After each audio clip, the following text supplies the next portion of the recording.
The thumbs up there. How are we doing today? My gosh, so good to see everybody. We're today here live from Thailand, Bangkok. I don't know if we have anybody from Bangkok here on the call today. Please let us know where you're from in the chat. So good to see everybody. We'll just give everybody a couple of minutes just to jump in here, and then we will get started because we have an amazing program for you today. We're going to go for, let's see if we go for about 45, 50 minutes or so, but it's going to be content rich. So I hope you brought your pens and papers. You're going to need it. It'll be very exciting for everybody today. All right. Everyone should be able to message into the chat. Let's see where everybody's coming in from. Yeah, let's see. All right. So please let us know where you're from. You can message into the chat as well. Nice. Thank you. Thank you. Venezuela, Luxembourg, Germany, Norway, UK, Austria. My gosh. All around, all around, all around. Puerto Rico, Hungary, Brisbane, amazing. And nice. The global spread is incredible. Morocco, Perth, Australia, New Zealand. Somebody wrote wine country, New Zealand. Right. Visa. Nice, nice, nice, nice. All right. Let's give it maybe another minute or so, and then we will begin. Now, please bear in mind, today we have also the possibility to get this the translations. So if you have, let's see, if you want to follow along in a different language in the closed captions, now the audio, the sound will still be in English. But if you click on the CC or show captions in the Zoom toolbar, you'll be able to go to the settings or options place, and there it says translate captions. If you hit the translate captions, it'll give you a whole selection of different languages.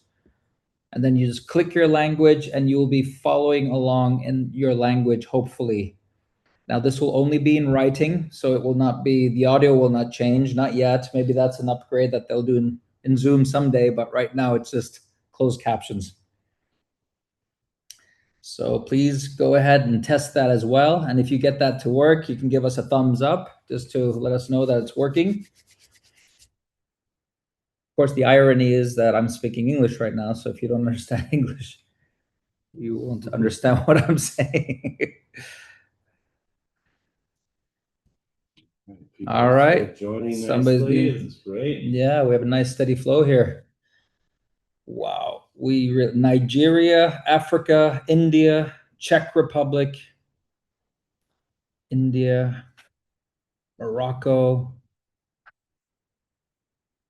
Nice. Is the translation working okay? Please let us know. We want to, of course, make sure as many as possible can follow along. We will try to articulate very clearly today as we're speaking as well. Wonderful. All right. Very nice, very nice. Still people dropping in from all around the world.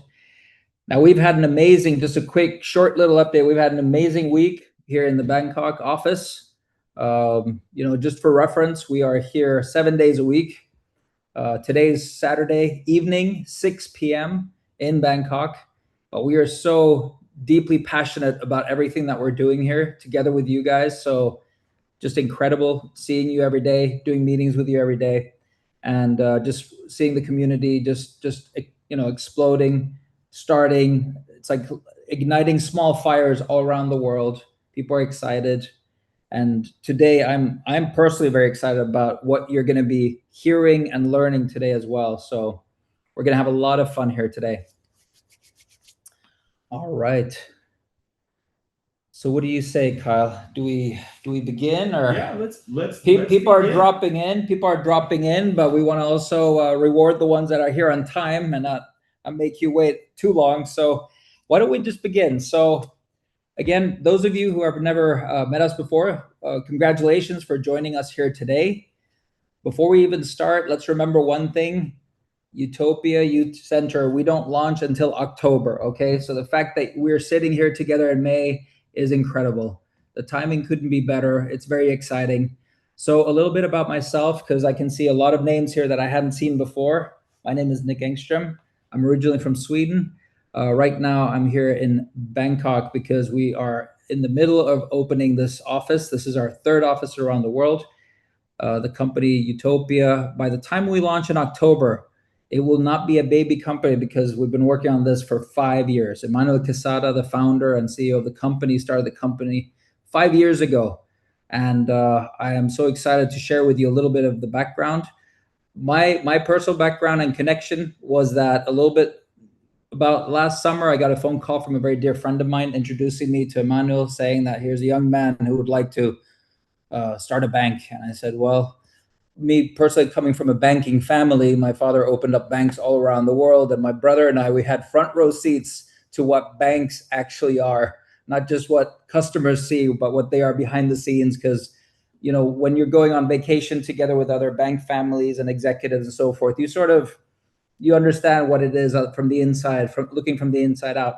And so when I heard about somebody being interested in banks, I was like, not really. I'm not really interested, because I don't know anybody today who feels that their bank is their best friend. Or in some cases, even some people don't feel like the bank even has their best in mind. And so I said, I'm not interested in that. And then my friend corrected himself. He said, no, this gentleman, he actually wants to redesign how that works, how banking, how finances work. And I said, okay, now I'm all ears. And that was exciting to me. And that's where the conversation began. I remember asking him, do you have things in place? Do you realize how big of a project this is? And after getting to know Emmanuel Quesada, I understood that he's a gentleman who's wise way beyond his years. He really is. He's as kind as he is intelligent. I've gotten to know his family, and they're just all incredible people. The family is just wonderful, and he comes from a very, very strong family as well. After getting to know Emmanuel a little bit better, I understood also that there's, in their family, they have politics. His brother is running for Mexico, for president in Mexico, and they have politicians in the family. So they come from a very strong background in that sense. But the thing that really impressed me was that their family runs the company called ATS Group, which is arguably probably the strongest and the biggest regulatory and compliance company out of Mexico, one of the biggest in South America. And they do regulatory work and compliance for S&P companies. I mean, basically, if you imagine all the biggest brands that they're probably their clients, and they're so big that they even do compliance for the compliance company, like Deloitte, for example.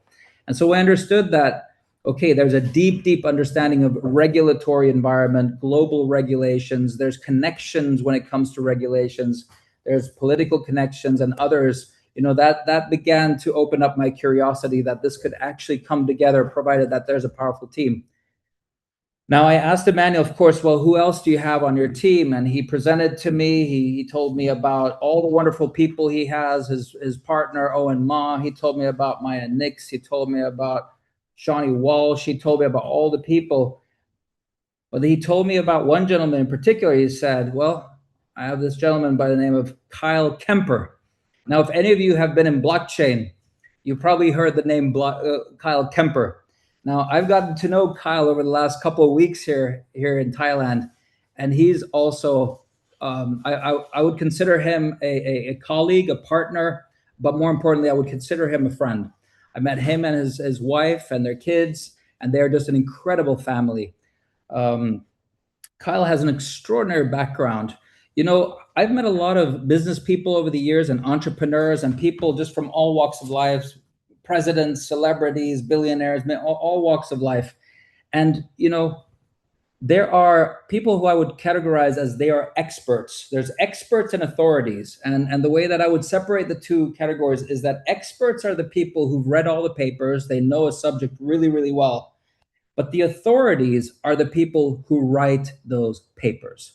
The authorities are the ones who figure things out.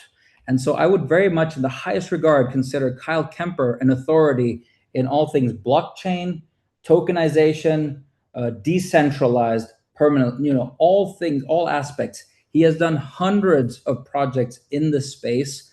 When governments seek advice, they speak to Kyle Kemper when it's in North America. And he's done this kind of work all around the world. He's an author of multiple books. He's an incredible communicator and speaker.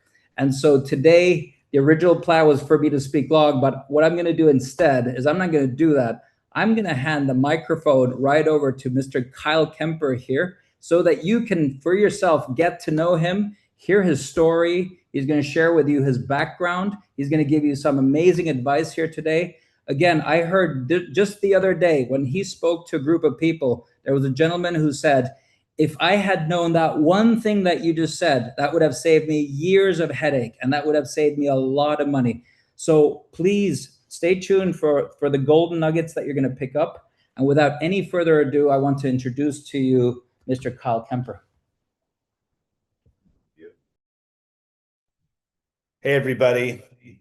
Thank you, Nick, so much for the kind introduction, and really grateful for the opportunity. Congratulations on being here, on being on this leading edge of innovation, of community development, of knowledge, of experience. I will say, like, I have been in Bangkok now for about a month. I came with my whole family. I have a very big family. I have 6 children.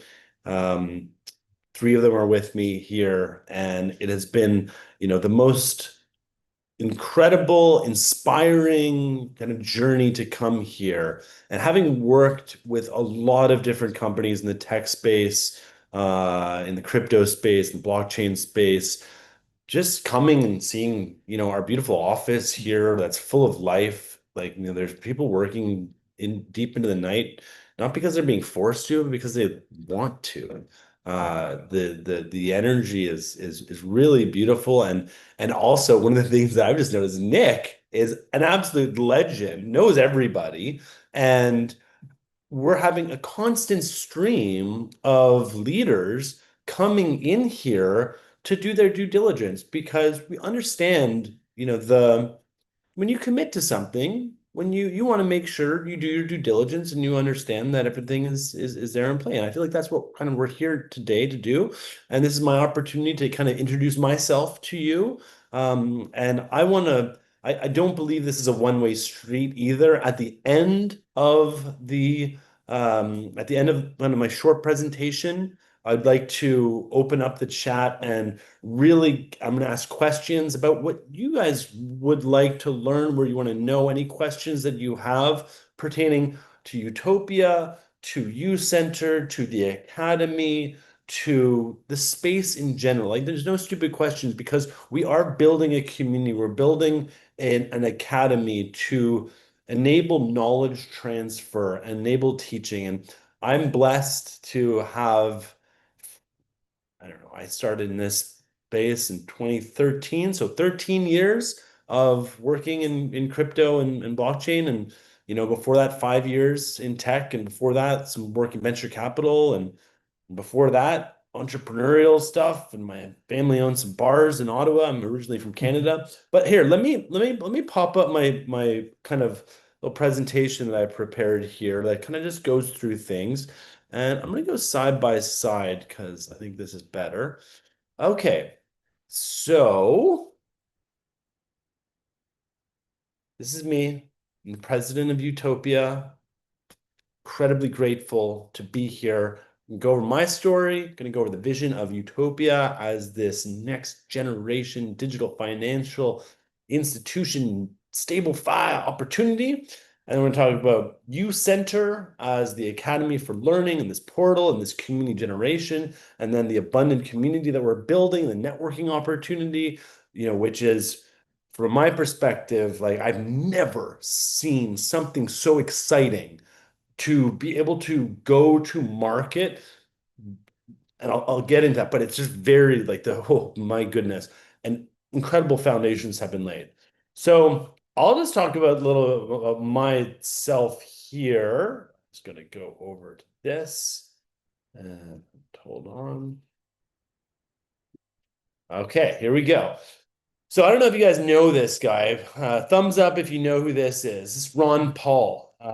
Ron Paul ran for president in 2008 and 2012. And I was working in venture capital at the time. And after university, I was a bit of a skeptic. I was kind of concerned about where things were going with the global financial system. And Ron Paul and some other inputs, some educational inputs, kind of informed me to the structure of central banking and how it's worked and the position it's got us to. It's an immense amount of good has come out of it, but also some call it the creature from Jekyll Island. Some view it as, a cancer on civilization. Ron Paul is certainly in that camp and was advocating for sound money and sound money policies.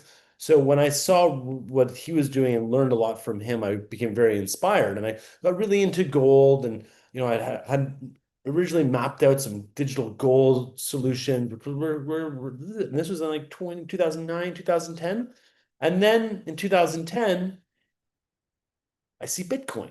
I'm literally at a friend's place, and it's very early. This is probably like 4 or 5 months after, the first blocks have been mined. It's been introduced, very niche, doesn't even have a value, and but it's alive. I didn't get it. I dismissed it. And this is a common theme with everyone. If you instantly jump onto something without questioning it, I'd say that's a red flag. Everybody needs to go through their thing. It took me a number of iterations, actually from 2010 until 2013. And in 2013, oh, wrong way. In 2013, I had a little hobby business. I was working my family restaurant in Ottawa, Canada. I had a hobby business selling custom wood laser engraved iPhone cases. And someone from this exchange called btcquick.com reached out and they said, "Can you make me an iPhone case with our company logo on it?" And I was like, "Oh, I'd love to." And wow, so interesting. Bitcoin. I'm very interested in Bitcoin. And then they asked, could I pay you in Bitcoin? I said, absolutely, I would love that. So I sold my very first Bitcoin I ever received. I didn't mine it. I didn't buy it. I wasn't given it. I actually sold a good for it, which, yeah, feels pretty good. And at the time, Bitcoin was $120 a coin, and I sold the iPhone case for half a Bitcoin. So at today's price of 80,000, it's like a $40,000 Bitcoin, or $40,000 iPhone case. So anyway, that kind of started it off. And then after I did that, I actually got this ATM. I met the ATM manufacturer. They were making Bitcoin ATMs. They're actually based out of Ottawa, Canada. And I installed one into our restaurant. And then I got a phone call from my friend with the Senate of Canada. And he said, "Hey, Kyle, you put a Bitcoin ATM in your restaurant." I was like, "Sure did." It's like the senators are studying Bitcoin right now, and they would like to do a field trip to the restaurant to better understand it.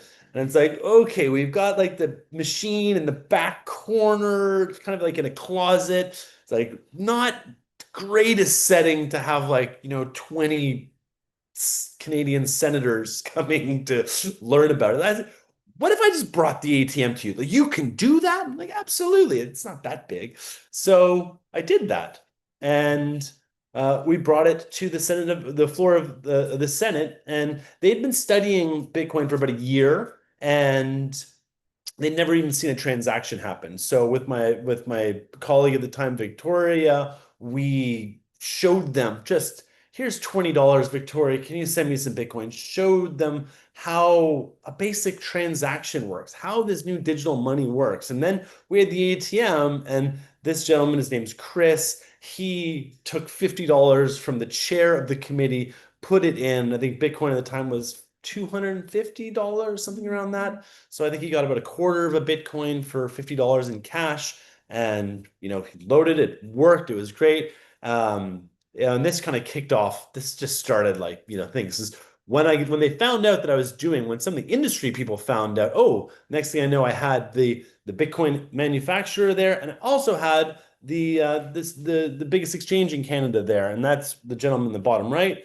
And then I ended up joining them in a strategy business development role, and we rolled out Bitcoin ATMs all over Canada. I personally rolled out 10 Bitcoin ATMs in 2 days out of a Penske truck driving around Ontario in Canada. Had this amazing ribbon cutting ceremony. This is just so early too. It was wild. Looking back on like, how far we've come. So then after that, I was elected to the Blockchain Association of Canada. I became the executive director of that. I did that for 5 years.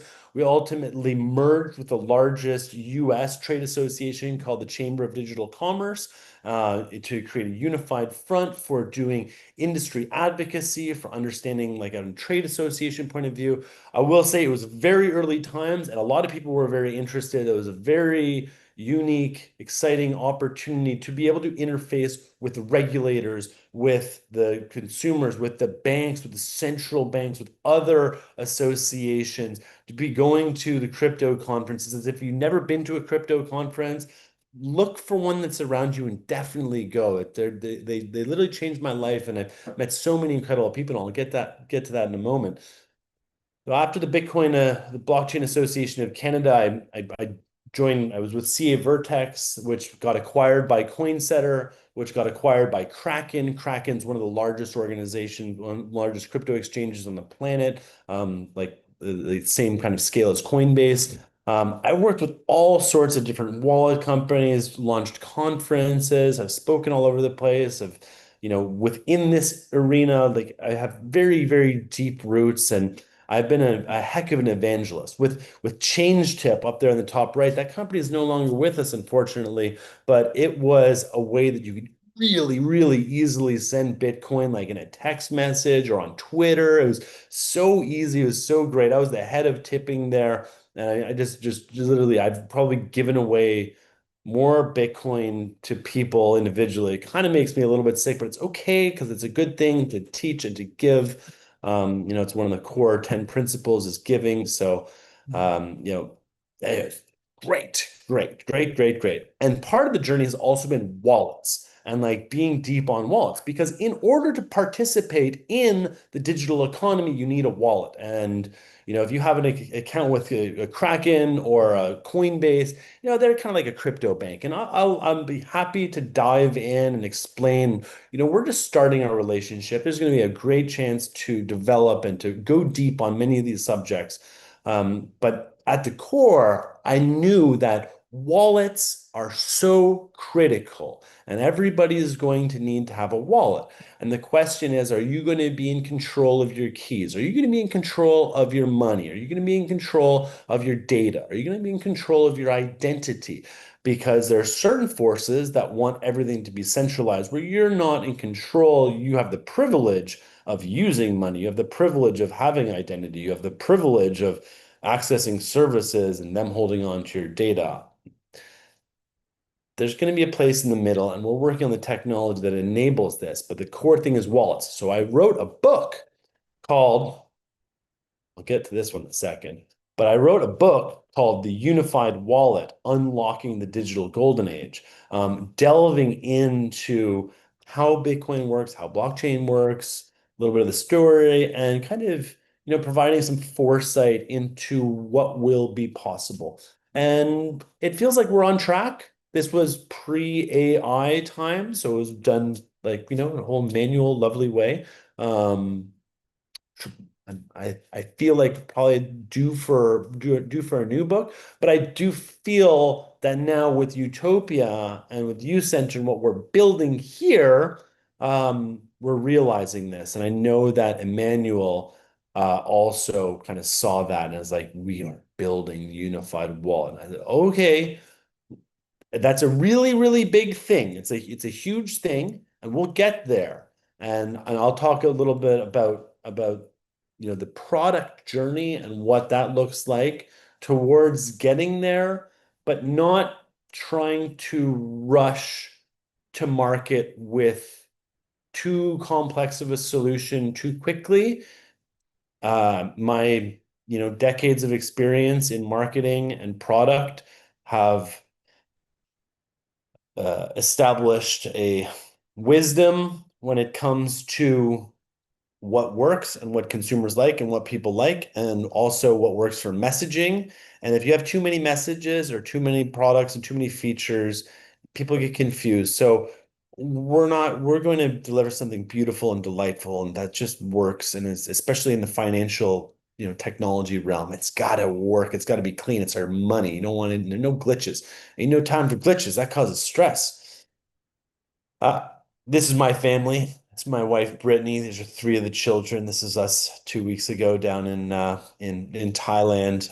I've made the decision as well. We've made decisions as a family to choose family lifestyle, and it goes against some norms of like, what it's what month are we? We're May. Yeah. This is prime time school season. What are these kids not doing in school?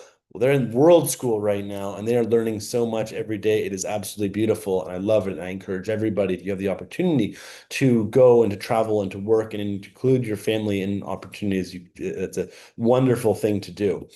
Um, I also have an artist tint to me. I like, one of the things of in the crypto realm, the Bitcoin space, has just been such a mishmash of incredible people over the years. Like, it started as like these like anarchists, like cypherpunk developers, and then it was a lot of like the libertarians were kind of the next wave into it.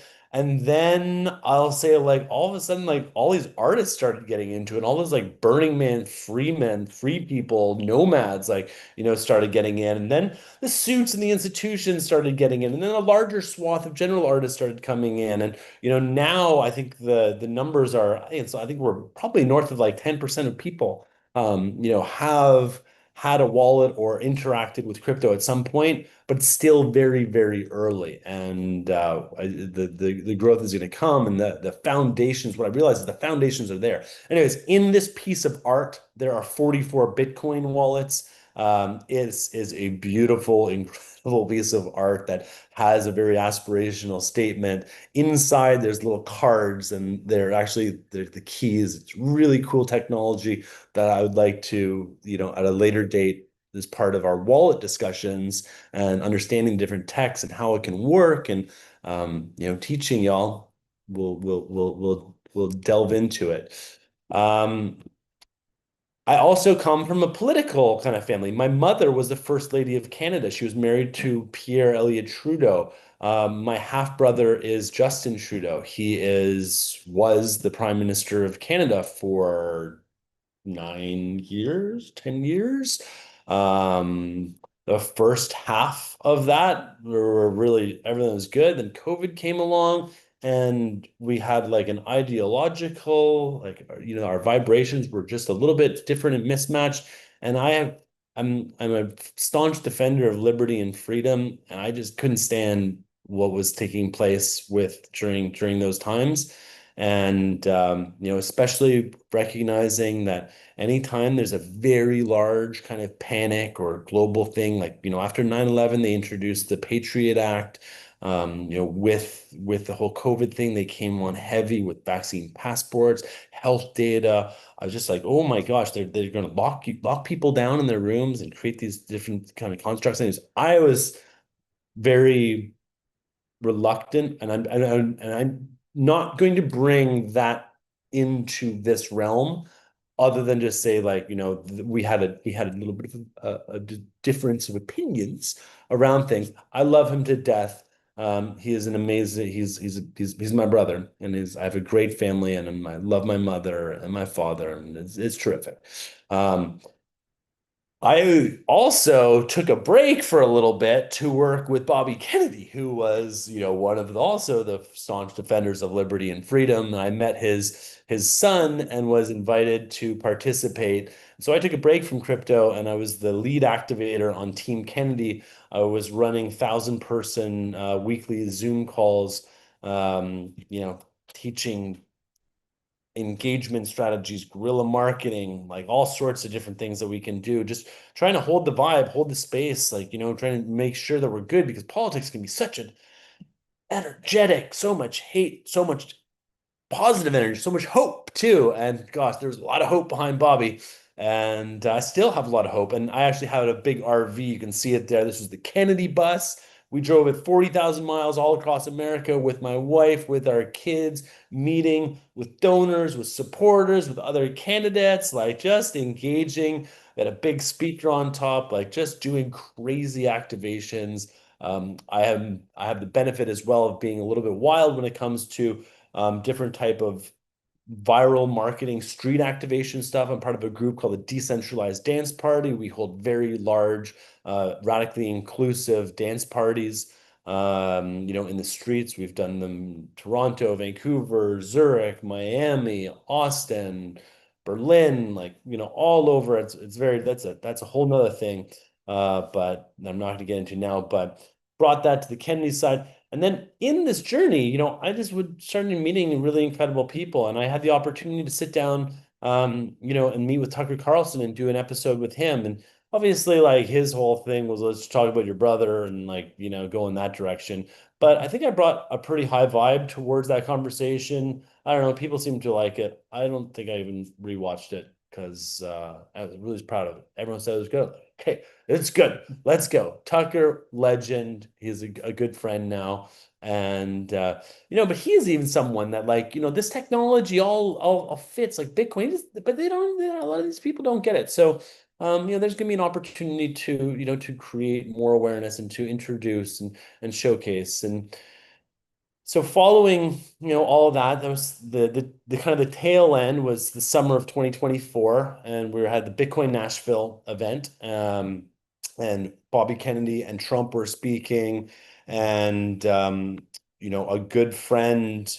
I was out at one of the events, and a good friend kind of introduced me to, or came over to our place and brought some guests with him, and one of those guests was none other than Emmanuel Casada. And just had, like, this, and Nick calls me young man. He's an old soul. But had the chance to kind of connect with him. A great aura, great vibe. And I don't know, there's just like sometimes you have that opportunity to meet someone, you're like, yeah, there's something, it just feels right. And didn't know where it was going to go, or how it was going to kind of unfold and play out. But in talking to him, it was very exciting. And the vision of U-topia at the time that he was working on, didn't fully kind of understand it. Certainly, it wasn't quite as to where it is now.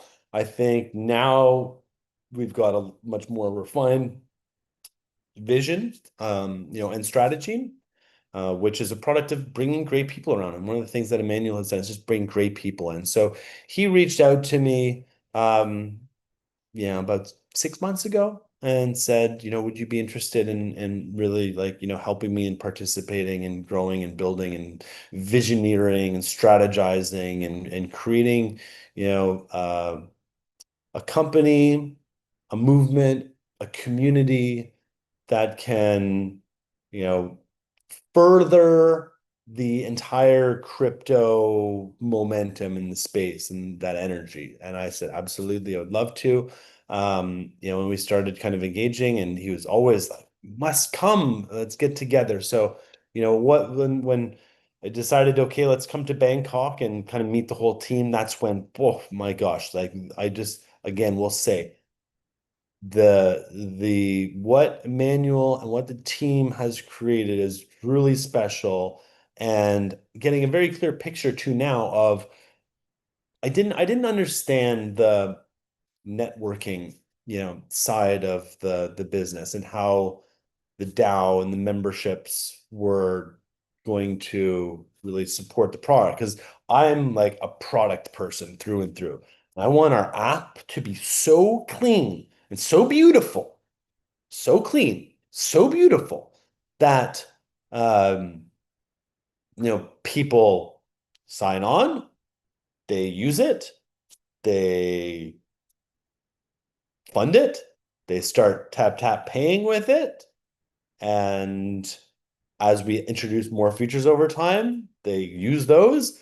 But more than anything, they tell their other friends and invite their other friends to come and participate. Because one of the things I know about financial institutions is that clients of financial institutions are considered very sticky. They do not move unless they have, a really traumatic experience. Fees might be a little bit better elsewhere. Doesn't really matter. Once people have a good financial solution, it's such a core need that everybody has that when you have a working solution, you generally choose it and stick with it. With U-topia and the vision for the app and the institution, I really believe that people will come in, and this is a new segment, and there's a lot of opportunity to enter this. And I'll also say I think generally the sentiment towards the large retail banks that we have given a lot of our money and energy to, we recognize they're not our enemies, but they're not our friends. They're not, and we don't really own them or have share in them. So with U-topia, we're changing that. We're creating a structure, and then understanding the distribution. How do you launch an app and get it out to a lot of people in an effective manner? Well, networking. Let's go. Like we already have, I think, I don't know, 700 or approaching 1,000 people, and it's been like a couple weeks. We're launching in October. We'll be rolling out versions like sneak peeks and a beta testing program before that, so people can get in and use and make sure that when we do go public with it, that everything is clean and it affords this. And the nice thing about our pragmatic approach, October, it might seem like it's a long way away, but it's not that far. Like time flies. And building a good, robust product takes some time. So I'm confident that we have the time and that we'll build that. And then in the meantime, we're building out, this engine, this networking engine, the U Center, which will have the main product on top of it is the Academy, which is knowledge. And one thing that you can go on YouTube, and find a solution to anything. It's crazy. It's like we have so much access to information. But when you put down a couple dollars towards signing up for a service, there's like a self-accountability thing towards doing this. And also, when you're just freely navigating YouTube on a quest for knowledge, it's like you're basically you're deciding your curriculum yourself. You're not necessarily learning from the wisdom of a good professor or a good academic institution helping guide and create that structure. So do we have the exact map for how we're going to deliver incredible value through the Academy? Yes. With your input. We need to know your input around what we're going to be doing. And we're going to be really relying on you. I can seed a whole bunch of questions and get feedback as to whether you'll want answers to them. For example, well, just quickly go through kind of these slides. We're Tap Pay as our product. You guys are gonna love it. This is payments is something I know very, very well. And the Apple Pay experience, nothing can beat it right now. It's literally the best. Maybe some of the Asian QR code solutions, but the general from actual usability, boop, boop, psh, so good, so good. This is our entry mode into this space, is enabling stable coins, crypto, on-ramping traditional fiat into stable coins, into crypto, onto the card, tap, tap, boom, enabling that core thing, which is we all need to be able to use money and pay money. So we enable that. We've got a great, launch product that I don't think anyone in this room will have any problem communicating that message out. And then we start adding the other things, introducing the full wallet and understanding, understanding, the yielding opportunities, how once you have digital money, like traditionally banks would offer you an interest return or like a rate of return for your money that you hold with them, usually below inflation.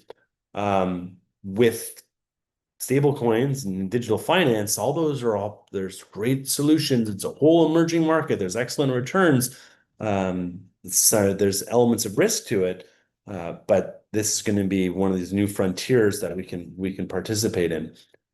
And I also just say the card right now, like in the longer arc of things, the credit card as we have it now, in the Apple Pay, I would akin it to the DVD that was sent out by Netflix in the beginning. In the beginning, Netflix would send DVDs to people. They used that. It wasn't until later that they had a big enough, user base and audience, and also that the technology kind of caught up that they could offer full advanced streaming services, that they shifted to that. Now Netflix doesn't do any CDs. So I believe the future is smart, seamless transactions that are running on crypto rails where you are authenticating them, or your agents are authenticating them. And that's where we get to. But for now, let's just use what people are familiar with. Tap, tap, pay. Let's go all day.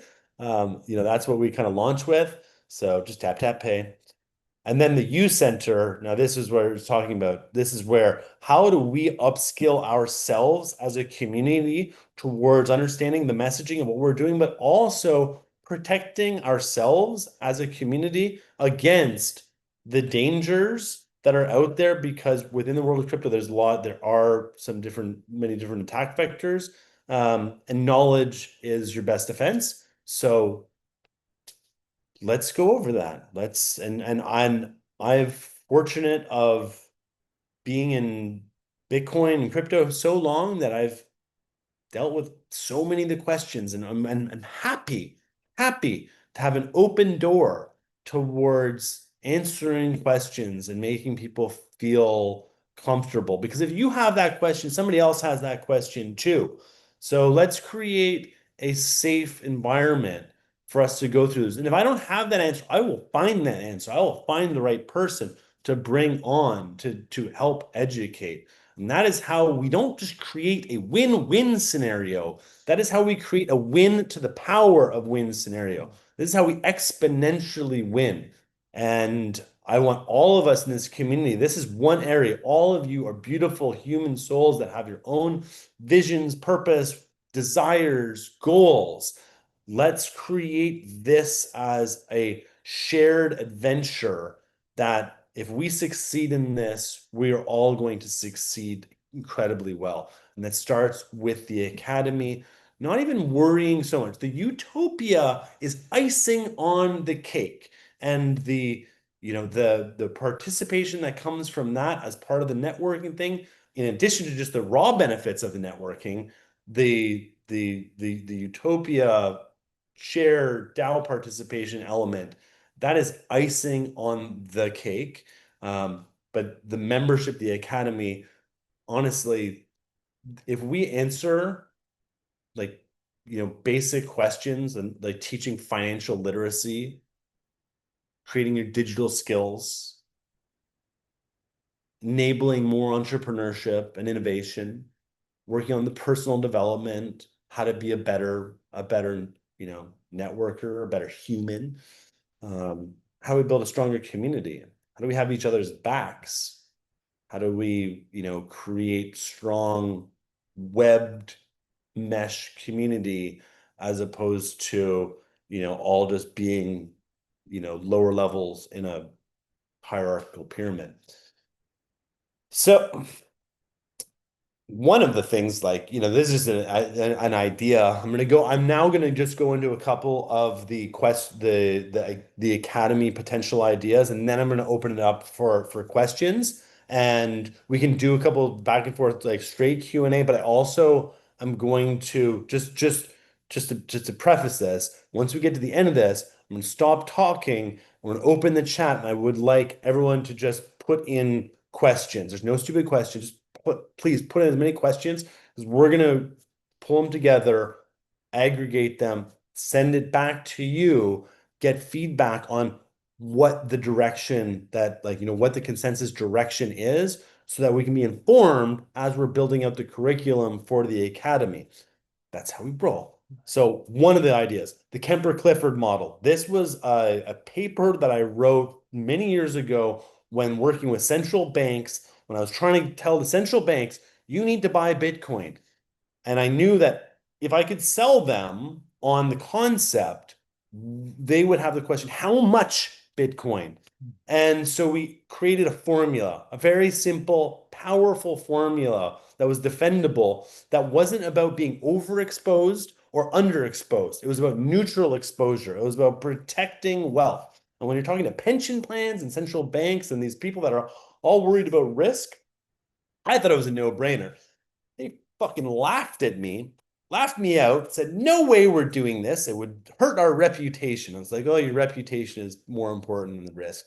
Anyways, that's just like I would like to teach you guys the formula so we can adopt it and understand it and spread it towards moving, in that Bitcoin saving kind of way. Anyways, that's one kind of model. Then the other option is like, explaining the different types of crypto wallets. Like, this is really key. We're going to be introducing our own, but by no means is that the only one you're ever going to use, because there's many different ways. And it's important just to understand how wallets work, the different structures of them, interoperability amongst wallets. Like, if you have one wallet, will it work on another? Yes, it will. And I can show you why it's like that. What is dollar cost averaging? This is like, a wealth accumulation strategy. Also, nothing I ever say will be financial advice. It's only wisdom. Just going to preface that.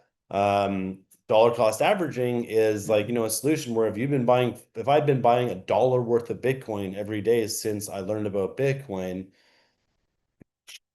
damn, very easy to do, like $1 a day. It doesn't sound like much, but it's like, over time, over 13 years, if we calculated that, it would be, really, really, that's very big. How to avoid cryptocurrency scams. Like, this is one of the things that we can do. And I know very clearly how to avoid the scams, what to watch out for. The importance of never sharing your private key, never sharing your screen, never connecting to unseen sites, being wary about OPSEC in general. Like, how secure are your passwords? What are you doing?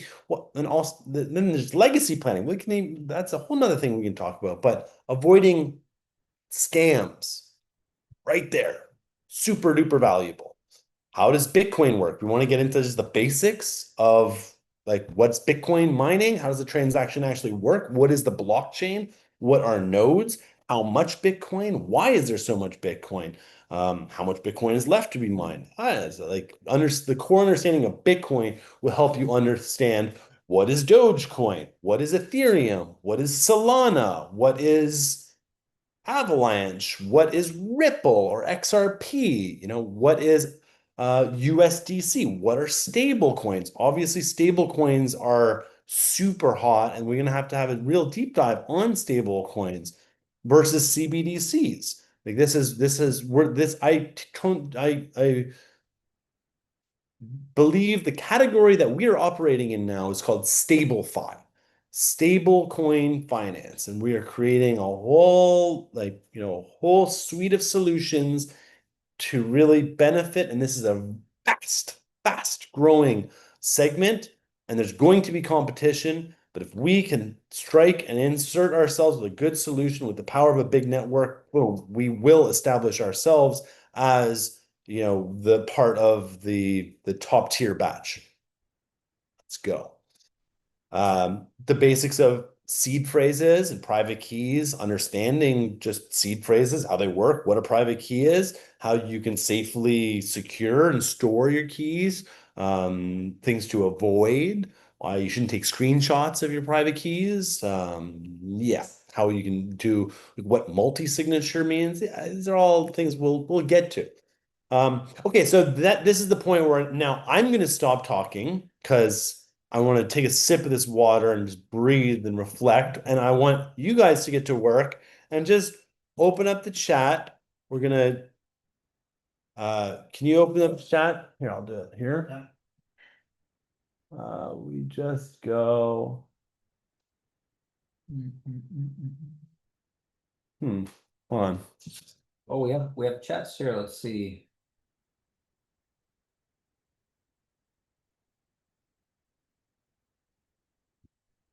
All right, guys, is this pretty good content or what? Is this pretty good content? All right, everyone can chat now. We're in here. So please, Nice. please drop questions or feedback. But let's try and like the more, because at the end, I'm going to capture all of this and do this. And I also wanted to say this is our first time playing together. And as we go, I'm a huge believer in continual improvement. Things aren't going to be perfect, but I've run a lot of Zoom sessions, and I know that I've had giant dance parties on Zoom, like we did during COVID. I think we had like 50 of them, of like people going crazy with the music syncing. It was awesome. Costumes, like just creating light in a time of weird darkness. So I know that we can create great stuff. And same with the Kennedy campaign in terms of building a community and encouraging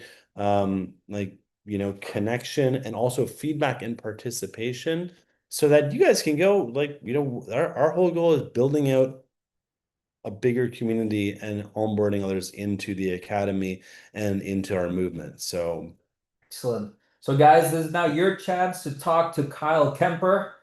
Please put in some more questions. We have a couple of questions coming in right now. Feel free to ask any question you want. yeah, I'm gonna stop sharing my screen.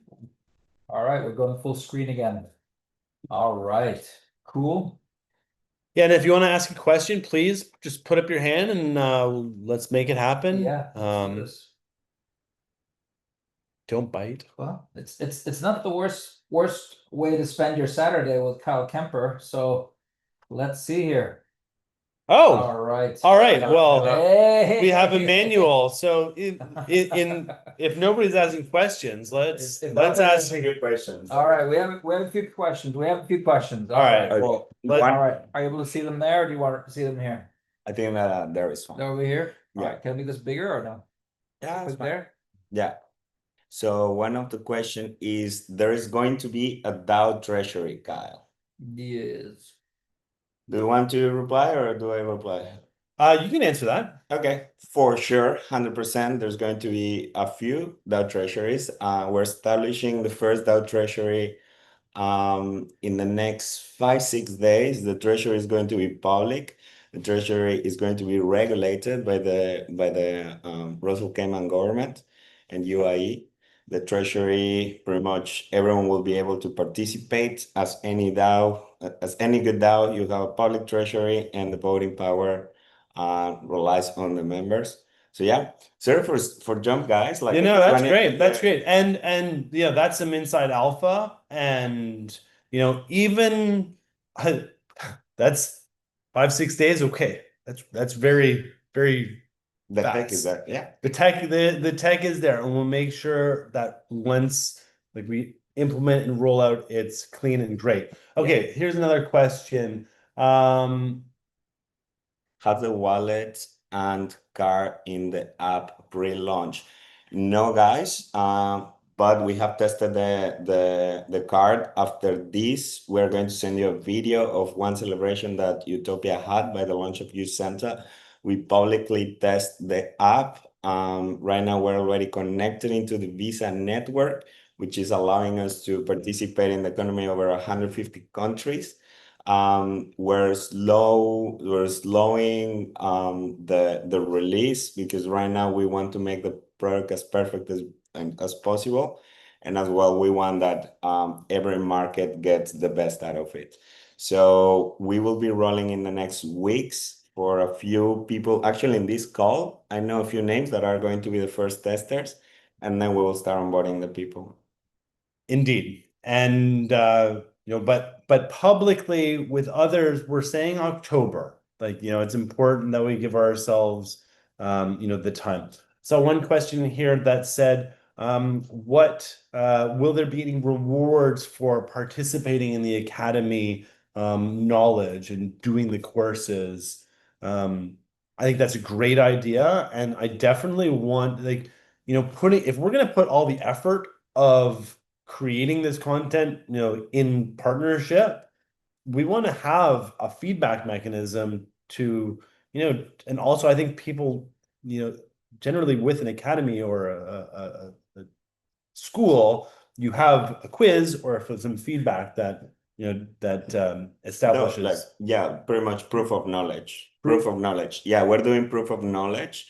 We want you guys smarter, and we want to compensate you guys by learning and by growing yourself. So when you learn, you actually earn. That implementation will be released maybe around October. Again, when you have a DAO, you need to evolve the DAO a bit by a bit, and proof of knowledge and learn to earn is part of the roadmap. Okay, I saw one question. This one is pretty interesting. Do you feel that singularity or quantum entanglement will be an issue in the very near future? What kind quantum resistance tools have you implemented into this ecosystem? Well, singularity and quantum entanglement are two opposite science. One is physics, one is the overachievement of artificial intelligence. How are we preparing? We're actually quantum proof. We're getting audited maybe every 2 weeks. We want to have the highest level of protection. Just for the people that don't know what is the singularity of quantum entanglement, I don't blame you. We might teach that in the academy, but but yeah. Again, that's something that people are interested. It's like, what happens? Is Bitcoin, is your system going to be secure if quantum computing attacks start taking place? I don't blame them. The quantum computing That's is really powerful. Well, being absolutely aware of that and understanding, okay, and here's, because, this is our community of shared users and owners, and we want to make sure we have shared knowledge and understanding of the general questions. So part of all these interactions will be towards building up a strong knowledge base so that you have access to the questions Correct. very quickly. And probably an AI that you can just ask, like literally, like, the U-topia GPT, that literally you just ask it and we'll be feeding it and aggregating with all the information just to make things simple. Don't want to make shit complicated. We want to make things simple and it works. Correct. We like simplicity because that means that we're doing our job well. There's a great question. How can you easily make a plan to have your crypto to be accessible to your next of kin when you die? I am very new to all of this and was just thinking about this. Okay, that is great. We're going to do a whole session about succession planning and understanding backing up your keys so that you can do that. Also, like, from our point of view, how can we create a technical solution to maybe enable that? There's ways to just generally do that. And I think it actually asks a deeper question of what happens to all of my digital information if I were to pass, more than just the money. And I think we need to kind of drill down to that and actually, taking a moment. It's not something we generally like to do, but just being aware that, sometimes things happen. Yeah. And how can we make sure that, wealth that we may have been accumulating for a long time doesn't get lost because, selfishly or stupidly or just in an oversight, we didn't create a mechanism by which people could recover. And the good thing is that our wallet will have an insurance. The insurance provider is called CoinCover. People can go and search it. That will get implemented in the next month and a half. So pretty much when people lose the access to their accounts, either by their own mistakes or because they're no longer with us in this world, they will be able to transfer that the ownership of their digital assets through the insurance. CoinCover, you guys can search it. It's one of the best companies in the world. and that is one technology that we're implementing. That is one technology that I will say 99% of the wallets don't have. Let's say 95, just to not be pessimistic. But yeah, we're pretty unique. We're always thinking in how to make the product better for the people, how to make the product for you guys. And yeah, that's one of the main problems that we're targeting. I will say one more question, and then we let Nick close the meeting.